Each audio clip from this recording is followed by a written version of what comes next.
यहाँ पर कि अगर कोई पार्टनरशिप एग्रीमेंट नहीं रहेगा तो याद रखना प्रॉफिट एंड लॉस किस रेशियो में बांटते हैं, इक्वली, ठीक है ना। पार्टनरशिप डीड में अगर कोई रेशियो नहीं दिया हुआ है, सुन लो ध्यान से, अगर कोई रेशियो नहीं दिया हुआ है तो प्रॉफिट एंड लॉस किस रेशियो में बांटेंगे, इक्वली। एक चीज और तुम लोग को बताते हैं कि देखो ये हमेशा आएगा कि अगर पार्टनरशिप डीड नहीं रहेगा तो प्रॉफिट एंड लॉस को इक्वली बांटना है। सुनो ध्यान से, प्रॉफिट एंड लॉस को क्या करना है, इक्वली बांटना है। और interest on partner loan, interest on partner loan कितना परसेंट देना है, 6%, याद रखना ये, अगर पार्टनरशिप डीड नहीं रहा तो। और एक चीज और सुन लो, एक चीज तुम लोग को पार्टनर्स कैपिटल अकाउंट और पीएल अप्रोप्रिएशन अकाउंट, ये दोनों से हमेशा पूछता है। तो सुन लो, पीएल अप्रोप्रिएशन अकाउंट का तो फॉर्मेट तुम लोग को लिखाए थे ना। डेबिट में क्या क्या जाता था, interest on capital, partner commission, ठीक है, पार्टनर सैलरी, यही ना। क्रेडिट में क्या जाता था, सिर्फ इंटरेस्ट ऑन ड्रॉइंग। तो बार बार ऐसा क्वेश्चन पूछता है कि इंटरेस्ट ऑन कैपिटल कहाँ क्रेडिट होगा। तो देखो पीएल अप्रोप्रिएशन में तो डेबिट होता है, अब पार्टनर्स कैपिटल में क्या होता है, क्रेडिट। तो देख लेना पीएल अकाउंट का, पीएल अप्रोप्रिएशन अकाउंट का फॉर्मेट और पार्टनर्स कैपिटल अकाउंट का फॉर्मेट, इससे तुम लोग का बहुत सारा इसका ऑब्जेक्टिव बन जाएगा, कौन डेबिट होगा और कौन क्रेडिट होगा। एक चीज और सुनो, एक हम लोग का एक और क्वेश्चन हमेशा पूछता है कि पार्टनरशिप एग्रीमेंट, ठीक है, क्या बोलता है, पार्टनरशिप एग्रीमेंट क्या बोल रहा है कि रिटेन होता है या ओरल। तो याद रखना रिटेन और ओरल दोनों हो सकता है, मतलब मौखिक या तो लिखा हुआ। एक और इसमें हम लोग का ऑब्जेक्टिव आता है इंटरेस्ट ऑन ड्राइंग के बारे में, जो तुम लोग को लिखवाए थे मंथली, क्वार्टरली, ठीक है ना। मंथली में फर्स्ट डे निकालेगा 6.5 महीना, मिडिल निकालेगा 6 महीना, लास्ट डे निकालेगा 5.5 महीना का। क्वार्टरली में था फर्स्ट डे निकालेगा 7.5 महीना, मिडिल में निकालेगा तो 6 महीना, लास्ट में निकालेगा 4.5 महीना। ये 2 क्वेश्चन आता है। इंटरेस्ट ऑन ड्राइंग में अगर डेट नहीं दिया रहेगा तो याद रखना कितना महीना का निकालेंगे, 6 महीना का। इंटरेस्ट ऑन ड्राइंग में डेट नहीं मालूम होगा तो हम लोग कितना निकालेंगे, 6 महीना का। एक चीज और सुनो, partners capital account current account किसका बनता है, पार्टनर लोग का ना, तो पर्सनल अकाउंट होता है। कौन अकाउंट होता है, पर्सनल अकाउंट। पार्टनर का अकाउंट, करंट अकाउंट पूछेगा ना, कौन अकाउंट है, पर्सनल, रियल, नॉमिनल, तो हमेशा याद रखना कौन अकाउंट होता है, पर्सनल अकाउंट होता है, ठीक है। ये हो गया हम लोग का फंडामेंटल। अब आ जाओ गुडविल से क्या ऑब्जेक्टिव आता है। गुडविल से सबसे पहले सुन लो, गुडविल से हम लोग का ऑब्जेक्टिव आता है, गुडविल क्या है, टेंजिबल की इनटेंजिबल। तो बताओ गुडविल क्या है, इनटेंजिबल, जिसको नहीं देख सकते उसको क्या बोलते हैं, इनटेंजिबल एसेट्स बोलते हैं ना। और एक इसमें ऑब्जेक्टिव आता है एवरेज प्रॉफिट मेथड से, सुन लो इसमें देखो एक चीज तुम लोग का ऑब्जेक्टिव क्या आता है, सुनो पहले हमको पूरा बताने दो। इसमें क्या आता है गुडविल में, ध्यान से सिर्फ तुम लोग सुनो। गुडविल में एक आता है टेंजिबल है कि इनटेंजिबल। तो याद रखना गुडविल कौन अकाउंट है, गुडविल कौन एसेट्स है, इनटेंजिबल, जमाना फिक्स है ये। दूसरा बात क्या है, एक एवरेज प्रॉफिट मेथड से आ जाता है कि मान लो 3 साल का प्रॉफिट दे दिया है, ये गुडविल निकालिए, ईयर्स ऑफ परचेज 2 दिया हुआ, तो एवरेज प्रॉफिट मेथड से एक निकालने आता है, ठीक है। तो एक इसमें नंबरिकल क्वेश्चन भी आ सकता है ऑब्जेक्टिव में, एवरेज प्रॉफिट, हाँ ये वो नहीं, नंबरिकल से एमसीक्यू भी आ सकता है, वो बोल रहे हैं। और एक गुडविल क्या होता है, इनटेंजिबल एसेट्स, ठीक है। गुडविल निकालने कितना मेथड था, average profit method, super profit method का फॉर्मूला भी याद कर लेना, average profit minus normal profit, ठीक है ना, average profit minus normal profit. तो ये गुडविल से ये सब क्वेश्चन आता है, ठीक है। उसके बाद हम लोग आ जाओ ये रिकॉन्स्टिट्यूशन ऑफ पार्टनरशिप। इसमें ज्यादा थ्योरी नहीं है, सुनो। रिकॉन्स्टिट्यूशन ऑफ पार्टनरशिप क्या होता है बताओ, ना इसमें कोई पार्टनर आता है ना कोई पार्टनर जाता है, सिर्फ प्रॉफिट शेयरिंग रेशियो क्या होता है, चेंज होता है, ये ना होता है रिकॉन्स्टिट्यूशन में। क्या होता है इसमें, एक हम लोग का हमेशा एडजस्टमेंट आता है। सुन लो एक चीज सीधा समझो, अगर कोई एसेट्स इंक्रीज कर रहा है, ठीक है, कोई एसेट्स क्या कर रहा है, इंक्रीज कर रहा है, तो क्या होगा बताओ, इंक्रीज करेगा तो हम लोग को प्रॉफिट हो रहा है ना, पार्टनर क्या करेगा, गेन करेगा। और लॉस होगा तो पार्टनर क्या करेगा, सेक्रीफाइस करेगा। इसमें एक और तुम लोग याद रख लेना कि हम लोग का रिकॉन्स्टिट्यूशन है ना, इसमें एक चीज याद रखना कि रिवैल्यूएशन अकाउंट इसी में पढ़ना था। कोई तरह का अकाउंट रहेगा, रिवैल्यूएशन अकाउंट हो गया, पीएल अप्रोप्रिएशन अकाउंट हो गया, कोई भी अकाउंट रहेगा तो सब याद रखना कौन अकाउंट होता है, नॉमिनल अकाउंट। कौन अकाउंट होता है, नॉमिनल अकाउंट। एक चीज और इसमें इसी में है कि सेक्रीफाइस रेशियो बराबर क्या होता है, old ratio minus new ratio, और गेनिंग रेशियो बराबर क्या होता है, new ratio minus old ratio. ये चैप्टर में ये चीज आ सकता है। उसके बाद आ जाओ एडमिशन में, ठीक है। इसमें क्या आ जाओ, एडमिशन ऑफ ए पार्टनर में देखो क्या क्या ऑब्जेक्टिव आ सकता है बताओ। एडमिशन ऑफ ए पार्टनर में, हल्ला नहीं करो, देखो एडमिशन ऑफ ए पार्टनर में, रुक बता रहे, रुको सुनो। यहाँ पर नया पार्टनर जब आता है, देखो इसमें ऑब्जेक्टिव क्या आ सकता है, admission of A partner, general reserve, जितना एक्यूमुलेटेड प्रॉफिट है, सुनो एक ये भी क्वेश्चन आता है, ध्यान से सुनो, सब क्लियर हो जाएगा। इसमें एक और एक ऑब्जेक्टिव आता है, जितना तरह का एक्यूमुलेटेड प्रॉफिट है, जैसे जनरल रिजर्व, पीएल, पहले से गुडविल है अगर बैलेंस शीट में, जितना पहले से है वो हमेशा याद रखना ओल्ड रेशियो में बांटना है। किस रेशियो में बांटना है? Old ratio. रिवलेशन प्रॉफिट को ओल्ड रेशियो में बांटना है। सिर्फ सेक्रीफाइस और गेन में क्या बांटा जाता है? गुडविल। क्या बांटा जाता है? गुडविल हम लोग का एडमिशन में सेक्रीफाइस रेशियो में, रिटायरमेंट में गेन रेशियो में, ठीक है। और अगर कोई नया पार्टनर आता है तो फर्म बंद नहीं होता है, रिकॉन्स्टिट्यूशन होता है। याद रखना, ये भी क्वेश्चन आता है, अगर कोई पार्टनर रिटायर होता है या कोई पार्टनर एडमिट होता है या कोई पार्टनर का डेथ हो जाता है या तो प्रॉफिट शेयरिंग रेशियो चेंज होता है तो फर्म डिजोल्व नहीं होता है, फर्म क्या होता है? रिकॉन्स्टिट्यूशन होता है, ठीक है। और कोई पार्टनर अगर, ये तुम लोग का रिवैल्यूएशन अकाउंट का बता देते हैं, रिवैल्यूएशन अकाउंट का फॉर्मेट तुम अच्छा से याद कर लेना, तुम लोग ये सब पहले भी बताए थे ना। तो रिवैल्यूएशन अकाउंट का सबसे पहले नॉमिनल अकाउंट है, जितना तरह का लॉस है रिवैल्यूएशन अकाउंट का कहाँ जाता है? डेबिट साइड में जाता है। जितना तरह का प्रॉफिट वो कहाँ जाता है? Credit. Decrease in assets loss है, तो इंक्रीज इन एसेट्स क्या है? Profit. Increase in liabilities loss है, तो डिक्रीज इन लाइबिलिटीज क्या है? प्रॉफिट। अनरिकॉर्डेड एसेट्स प्रॉफिट और अनरिकॉर्डेड लाइबिलिटीज लॉस होता है। रिवैल्यूएशन अकाउंट था, और उसका रिवैल्यूएशन अकाउंट का लॉस या प्रॉफिट को हम लोग किस रेशियो में बांटते हैं? ओल्ड रेशियो में। अगर गुडविल जो नया पार्टनर लाता है उसको प्रीमियम बोला जाता है, याद रखना। नया पार्टनर के द्वारा जो गुडविल लाया जाता है उसको क्या बोलते हैं? प्रीमियम बोलते हैं। उसके बाद जो प्रीमियम जो लाता है वो किस रेशियो में बांटते हैं? सेक्रीफाइस रेशियो में। किस रेशियो में? जो नया पार्टनर गुडविल लेके आता है ओल्ड पार्टनर लोग के बीच में किस रेशियो में बांटा जाता है?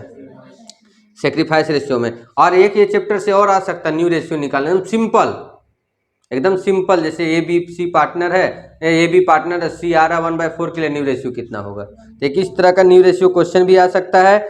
और इसमें और क्या सब जनरल रिजर्व सब जो रहेगा सब ओल्ड रेशियो में बांटना है। उसके बाद आ जाओ रिटायरमेंट में। सुनो, रिटायरमेंट में क्या होता है? कोई पार्टनर का रिटायरमेंट होता है किसी कारणवश, इन होता है, कोई पार्टनर क्या होता है? रिटायर होता है। तो ये एकदम एडमिशन जैसा ही है। देखो इसमें जितना भी गुडविल का क्या एंट्री था? जो बचा वो डेबिट, जो गया वो remaining to retiring, remaining to goodwill का ही एंट्री था रिटायरमेंट में। जो बचा वो डेबिट, जो गेन करेगा वो डेबिट, जो सेक्रीफाइस करेगा वो क्रेडिट। तो सुन लो यहाँ पर ध्यान से, एक ये हम लोग का हो गया। इसमें भी वही चीज है, जितना तरह का रिवैल्यूएशन लॉस प्रॉफिट जो भी होगा, तीनों पार्टनर पहले से था ना, तीनों पार्टनर में किस रेशियो में बटा जाएगा? ओल्ड रेशियो में। किस रेशियो में? ओल्ड रेशियो में। और इसमें जो गुडविल है वो नया जो पुराना पार्टनर किस रेशियो में बियर करता है? तो गेनिंग रेशियो में। किस रेशियो में? इसमें भी एक इजी क्वेश्चन हम लोग आ सकता है कि ए बी सी पार्टनर है, 3-2-1 में बांट रहा, सी रिटायर हुआ तो न्यू रेशियो कितना होगा? तो ऐसा तुम लोग को बताए है ना, है पहले भी बताए थे सब। उसके बाद देखो ये तो रिटायरमेंट हो गया, रिटायरमेंट से ज्यादा उतना नहीं आएगा। और डिसोल्यूशन में क्या था बताओ? कोई फर्म कब बंद होता है? जब फर्म बंद, डिसोल्यूशन था ना एक, ये तुम लोग को सिर्फ हम रियलाइजेशन अकाउंट बताए हैं, पूरा चैप्टर हम लोग नहीं पढ़े हैं क्या? ये वाला हम लोग सिर्फ क्या पढ़ाए हैं? Realization account. देखो रियलाइजेशन अकाउंट क्या होता है बताओ? रियलाइजेशन अकाउंट में तुम लोग को पता है ना कि अगर कोई फर्म बंद होता है तो जितना उसका एसेट्स होता है और जितने एसेट्स को बेचा जाता है, लाइबिलिटीज को क्या किया जाता है? पेमेंट किया जाता है। इसमें जो भी प्रॉफिट एंड लॉस होता है उसको जानने के लिए हम लोग क्या बनाते हैं? Realization account. रियलाइजेशन अकाउंट को तीनों पार्टनर बियर करता है, चारों पार्टनर मतलब सब पार्टनर बियर करता है। और इसमें तुम लोग को बताया था रियलाइजेशन अकाउंट भी हम लोग का नॉमिनल अकाउंट होता है। और इसमें हम तुम लोग को फॉर्मेट बताए थे, जितना एसेट्स है सब डेबिट में जाएगा, जितना लाइबिलिटीज है सब कहाँ जाता है? क्रेडिट में। कोई एसेट्स बेचते हैं तो क्रेडिट में बाय कैश लिखते हैं, कोई लाइबिलिटीज पेमेंट करते हैं तो टू में लिखते हैं ना। अब डिल्यूशन मतलब क्या होता है? फर्म का बंद होना। फर्म बंद होगा तो क्या बचेगा बताओ? एक बार देखो ये क्वेश्चन आया, तब आ जाओ कि इसमें शेयर में, किसमें आ जाओ? शेयर में। शेयर में तो बहुत सारा ऑब्जेक्टिव बन सकता है क्या। सबसे पहले ये कंपनी वाला, मिनिमम पार्टनर कितना होता है? इसको स्टार्ट करने से बताता है, मिनिमम 2 और मैक्सिमम 50 होता है ना। याद रखना एक ऐसा क्वेश्चन आ सकता है। और कंपनी में सुन लो, कंपनी क्या है? सबसे पहले आर्टिफिशियल लीगल पर्सन। आर्टिफिशियल मतलब कृत्रिम व्यक्ति है, लेकिन किसके द्वारा? लॉ के द्वारा। कंपनी कैसे बनाया जाता है? By law. याद रहेगा कंपनी कैसे बनाया जाता है? तो लॉ के द्वारा बनाया जाता है। और सबसे पहले क्या है? कंपनी बनाता क्यों है? अर्निंग प्रॉफिट, तो rendering service to the profit या अर्निंग प्रॉफिट या बेनिफिट द गवर्नमेंट। तो बताओ जल्दी इसका क्या होगा? Earning profit. कोई भी बिजनेस हम लोग क्यों करते हैं? प्रॉफिट कमाने के लिए। और एक चीज और क्या है, कंपनी में एक हम लोग का फीचर, सबसे बड़ा इसका फीचर्स क्यों जो सब कंपनी बनाता है, सेपरेट लीगल एंटिटी, मतलब कंपनी अलग है, कंपनी अलग और पब्लिक अलग, जो उसका मालिक है वो अलग है और कंपनी अलग। जैसे अभी देखो ध्यान से, कोई भी कंपनी में सुनता है ना कि केस हो गया, सुनता है कि नहीं सुनता है, कि कोई भी कंपनी में क्या हो गया, केस होता है, इसका मतलब ये थोड़ी उसका पर केस हो गया, कोई शेयर होल्डर पर केस हो गया, ऐसा नहीं, कंपनी पे होता, कंपनी शेयर होल्डर पे होगा तो शेयर होल्डर पर, ठीक है। प्राइवेट कंपनी में मैक्सिमम कितना होता है, 200। और ज्वाइंट स्टॉक कंपनी में, सुनो, ज्वाइंट स्टॉक कंपनी में कम से कम 7, अधिक से अधिक अनलिमिटेड, याद रखना, कंपनी में कम से कम 7, प्राइवेट कंपनी में कम से कम 7, अधिक का कोई सीमा नहीं है, ठीक है। और ज्वाइंट स्टॉक कंपनी क्या है, artificial legal person, artificial legal person. तुम लोग को भी वीडियो भेज देंगे, तुम ध्यान से सिर्फ सुनना ना, बहुत सारा टेंशन दूर हो जाएगा, क्या सुन के जाना ना।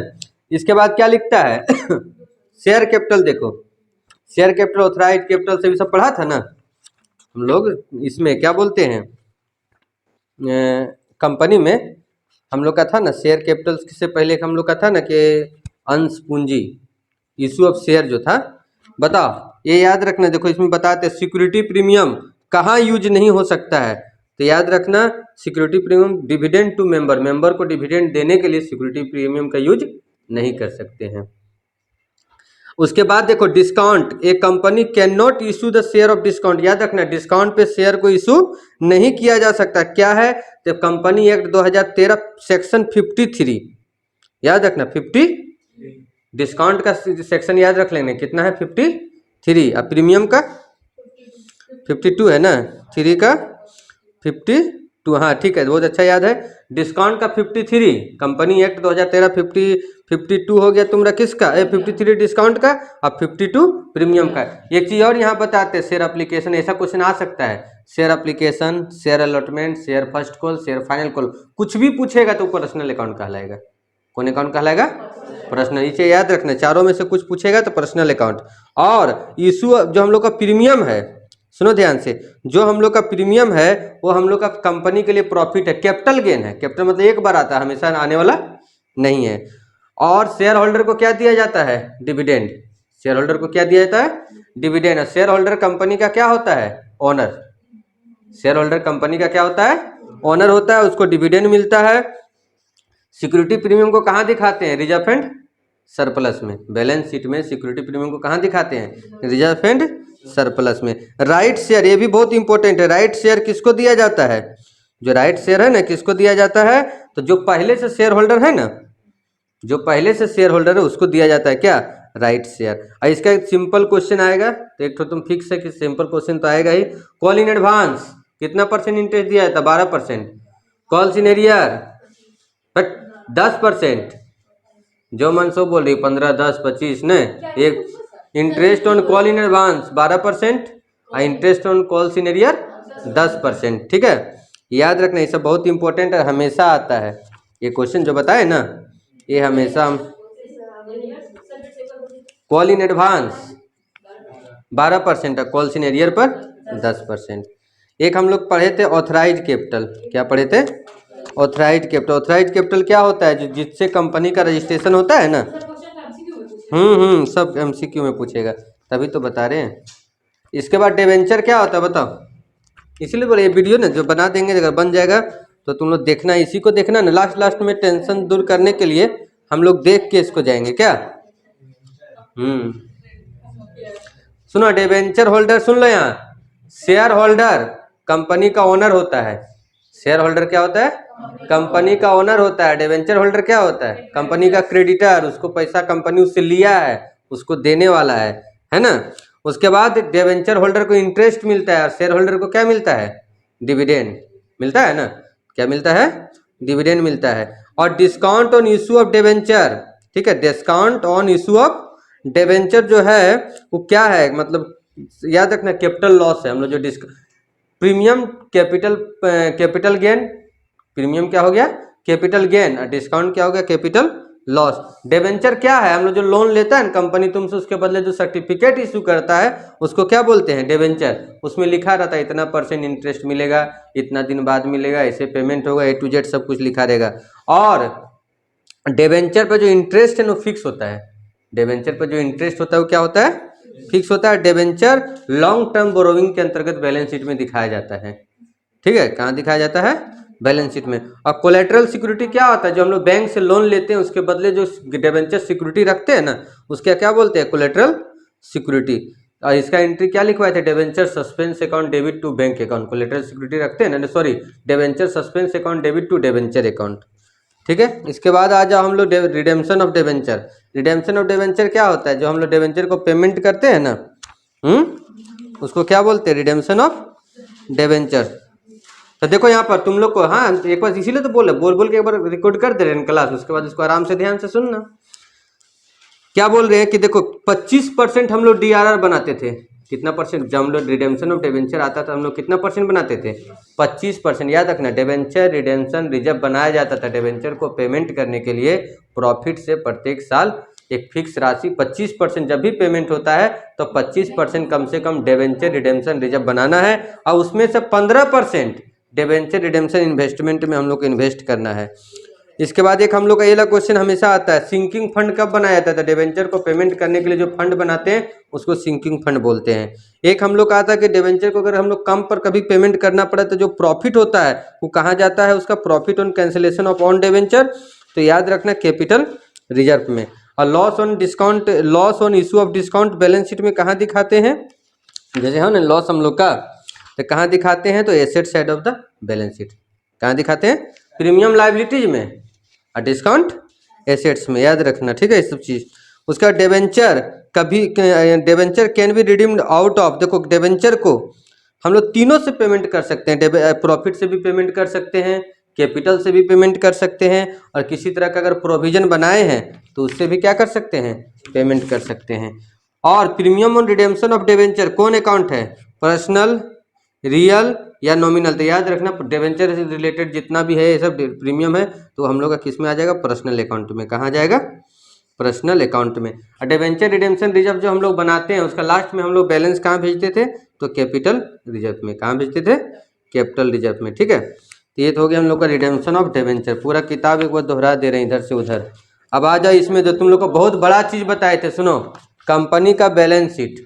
इससे तो बहुत सारा ऑब्जेक्टिव आ सकता है। क्या शेयर, सुनो यार, एक कंपनी का बैलेंस शीट देखा था कितना बड़ा था? उसमें हम लोग फॉर्मेट भी बहुत बड़ा लिखे थे।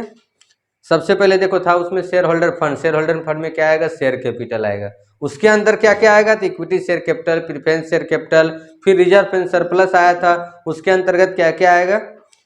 प्रॉफिट एंड लॉस, जितना तरह का रिजर्व है, general reserve, reserve fund, general profit, security premium, ये सब हम लोग किस में आएगा? जनरल रिजर्व, प्रॉफिट एंड क्या नहीं, रिजर्व एंड सरप्लस। अब सुन लो ध्यान से, लिखता है क्या? देखो आप सुनो यहाँ पर, हम लोग बैलेंस शीट और प्रॉफिट एंड लॉस क्यों बनाते हैं? फाइनेंशियल स्टेटमेंट जानने के लिए। किसको जानने के लिए? Financial statement. तो देखो इसमें से बहुत सारा हम फॉर्मेट में ही लिखा दिए थे, तो उस तरह तो एक एक क्वेश्चन, जैसे फिक्स एसेट्स कहाँ दिखाते हैं, फाइनेंशियल स्टेटमेंट क्या होता है। देखो फाइनेंशियल वाला क्वेश्चन हमेशा हम लोग का आता है। सुन लो, फाइनेंशियल अकाउंट किस पे बनता है? रिकॉर्डेड फैक्ट पर।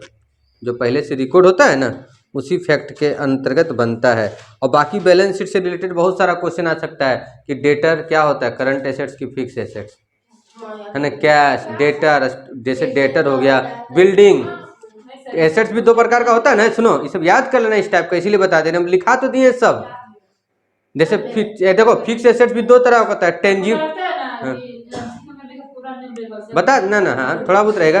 सुन ना क्या बोल रहे हैं, टेंजिबल फिक्स एसेट दो तरह का होता है, टेंजिबल और इनटेंजिबल। टेंजिबल हो गया तुम ना जिसको देख सकते हैं, इंटेंजिबल जिसको नहीं देख सकते हैं। गुडविल इंटेंजिबल, इंटेंजिबल फिक्स नहीं देगा, वैसे नहीं देगा, वैसे नहीं देगा, वैसे नहीं, उतना कंफ्यूजन नहीं किया फिर कैसे आंसर नहीं होगा ना, वैसे नहीं बनेगा।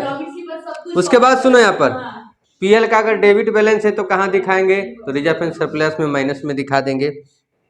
तो ये बैलेंस शीट हो गया। उसके बाद देखो ये कॉम्परेटिव बैलेंस शीट सब हम लोग पढ़े थे ना।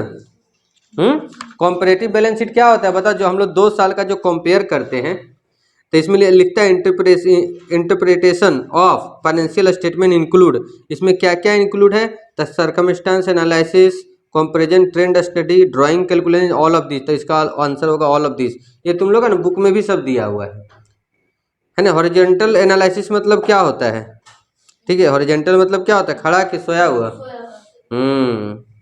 ठीक है, स्ट्रक्चरल एनालिसिस इसको बोला जाता है। हॉरिजॉन्टल वर्टिकल में बहुत दिमाग खराब होता है ना। तो देखो इसका जितना भी है ना हम लोग का है अकाउंटिंग रेशियो में से हम लोग का ज़्यादा क्या आ सकता है, current ratio, liquid ratio, data turnover ratio, creditor turnover, stock turnover ratio, ये सब ज़्यादा, ग्रोस प्रॉफिट रेशियो, ये 5 को ज़्यादा इंपॉर्टेंट है। तो ये सब कर लेना अच्छा से, ठीक है। अब लास्ट में यही सब ना होगा। कितना दिन, कब है एग्जाम? वाह, अभी है ना। अब बीच में सरस्वती पूजा भी है, द मन से करना सरस्वती पूजा ना। कैश फ्लो सुनो, यहाँ पर कैश फ्लो का सुनो ध्यान से, कैश फ्लो का हम लोग का कैश फ्लो सुन लो, कैश फ्लो का हम लोग क्या कर लेंगे, ऑपरेटिंग एक्टिविटी एकदम अच्छा से करके जाना। जो एसकेसिंग में हम लोग क्वेश्चन पढ़े थे ना, 6 से लेकर कितना था, 16-17 या कुछ क्वेश्चन था ना, उसके बीच का एक आएगा। एडमिशन का देखो तुम लोग का जैसा ज़्यादा मार्क्स का तो आता नहीं है, नहीं आता है। तो एडमिशन में हम लोग क्या कर लेंगे, एक रिवैल्यूएशन अकाउंट अच्छा से और कैपिटल अकाउंट, बस। ज़्यादा ही नहीं पूछ रहा है रिवैल्यूएशन। और अभी तो सैंपल पेपर में नहीं दिया था, बैलेंस शीट नहीं दिया था, सिर्फ पार्टनर्स कैपिटल और रिवैल्यूएशन अकाउंट दोनों में, रिटायरमेंट और डेथ में। नहीं तो कहाँ 5 मार्क्स का तो क्वेश्चन है, 6 मार्क्स का पूछा तो कितना में पूछेगा। तो पार्टनर्स कैपिटल अकाउंट और क्या, revaluation account, new ratio, goodwill का जर्नल एंट्री। रिटायरमेंट और एडमिशन में ये चीज़ कर लेना, न्यू रेशियो, गुडविल का जर्नल एंट्री और पार्टनर्स कैपिटल और ये रिवैल्यूएशन अकाउंट। एडमिशन सुन लो यहाँ, एडमिशन और रिटायरमेंट ये दोनों हम लोग का हो जाएगा। कंपनी में तो पहले सिंपल क्वेश्चन का तैयारी करना, एडमिशन, रिटायरमेंट, सॉरी एडमिशन नहीं बोलते हैं, application, allotment, first call, final call का एंट्री पहले याद कर लेना।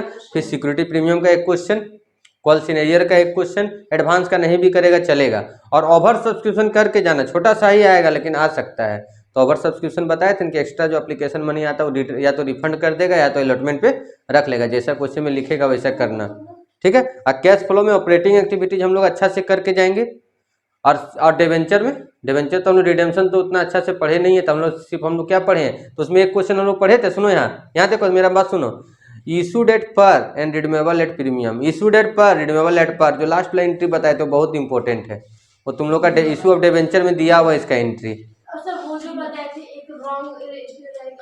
हाँ वो पास्ट एडजस्टमेंट, वो हाल फिलहाल में बताया था, यूट्यूब में भी डाल दिए थे, वो लास्ट में बताया था। जैसे past adjustment fundamental of chapter का है, ठीक है। आप फंडामेंटल में क्या क्या पढ़ेंगे, इंटरेस्ट ऑन ड्राइंग है ना, इंटरेस्ट ऑन ड्राइंग और पास्ट एडजस्टमेंट, ये जो ज़्यादा दोनों आता है, इंटरेस्ट ऑन ड्राइंग और पास्ट एडजस्टमेंट ये ज़्यादा हम लोग का आता है। पार्टनरशिप डीड नहीं रहेगा तो क्या कैसे कैसे क्या रूल रेगुलेशन है, ये सब हम लोग का ज़्यादा आता है, ठीक है। तो इतना अगर हम लोग कर लेते हैं ना, हाँ, अगर हम लोग इतना कर लेंगे तो हमको लगता है अच्छा से कुछ थोड़ा बहुत जाना चाहिए, इकोनॉमिक्स से तो अच्छा जाएगा।